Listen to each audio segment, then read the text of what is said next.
欢迎来到新兴消息频道，请订阅频道，所以大家不要错过当天最热门的新闻。我们今天的时事通讯包括以下内容：赵丽颖恋爱风波升级，疑和大4岁导演约会，曾被撞和男方隐婚。林更新和史瑞一多次被拍后，赵丽颖林更新的 CP 粉彻底心碎。不过近日赵丽颖也疑似传来好消息，有网友偶遇赵丽颖和一男子约会，双方举止亲密，疑似恋情曝光。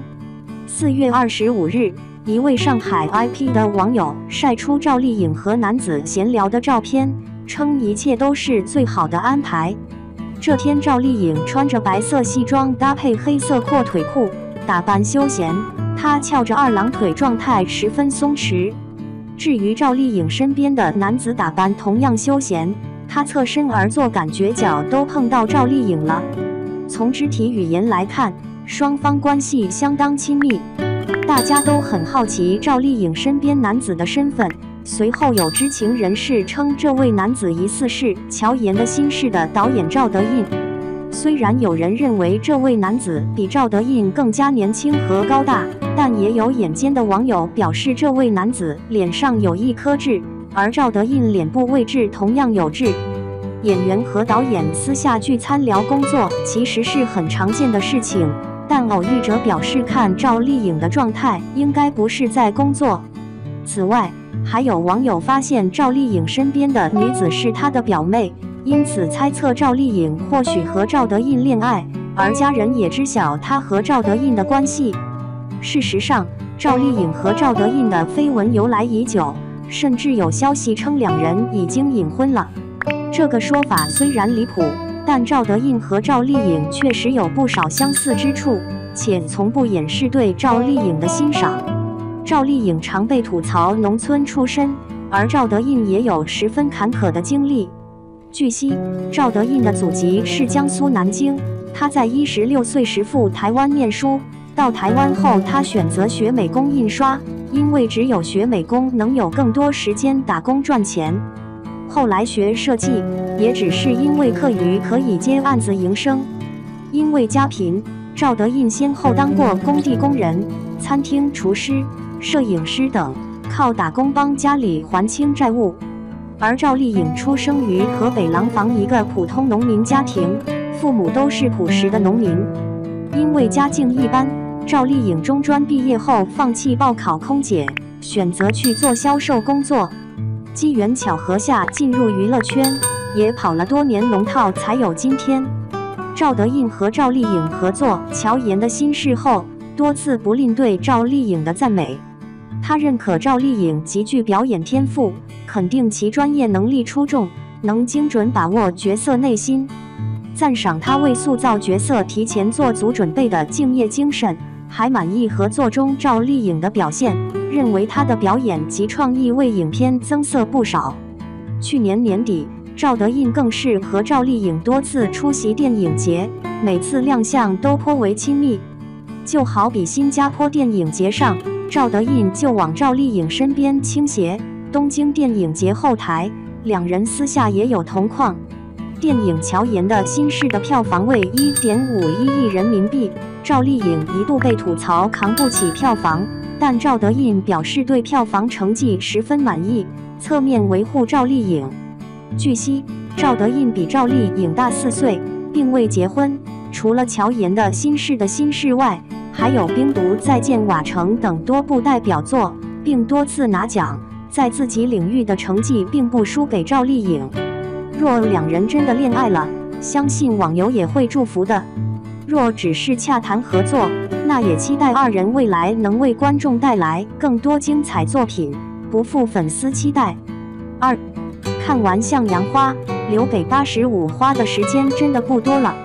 当赵丽颖在《向阳花》中饰演的高月香以战损跑的姿态闯入荧幕时，观众看到的不仅是一个角色的重生，更是一代85花演员的集体突围与困顿。这部聚焦刑满释放女性生存困境的电影，以粗粝的现实主义笔触撕开了娱乐圈转型的深层矛盾，也折射出行业对女性角色塑造的局限与觉醒。赵丽颖的战损美学与市场冷遇形成尖锐对比。她素颜出镜，以蜷缩的脊椎、嘶哑的嗓音和指甲缝的污垢，将底层女性的挣扎演绎到近乎生理性痛感的程度。片中，她为保护狱友抄起板凳砸向霸凌者，又在雨夜与黑妹兰西亚士上演野兽般的互助，甚至因拍打戏壮烈肋骨仍坚持完成拍摄。然而，这份孤注一掷的表演却遭遇票房滑铁卢，首日25%排片仅产出3200万票房，清明3天刚过8000万。豆瓣评分2极分化，粉丝盛赞演技封神，普通观众却批评方言出戏剧情逻辑混乱，甚至质疑顶流为何要演底层。这场转型的惨烈，恰似高月香出狱后撞向社会的铁壁，拼尽全力却难逃用力过猛的标签。85花的集体困境在赵丽颖身上暴露无遗。他们在古偶剧中积累的国民度，始终难以转化为电影领域的认可。杨幂在《哈尔滨1944》中的扮丑镀金，赵丽颖从第20条到向阳花的连续转型，本质仍是流量演员的镀金游戏。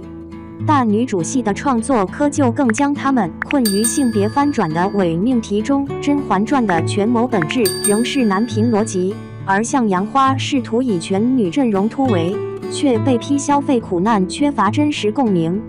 资本追逐流量的同时，又将他们禁锢在少女感的牢笼。当赵丽颖以精瘦的体力劳动者形象出现时，观众既惊叹于她的突破，又质疑其合理性。这种撕裂恰是85花转型悖论的缩影。向阳花的野心与局限，成为行业转型的隐喻。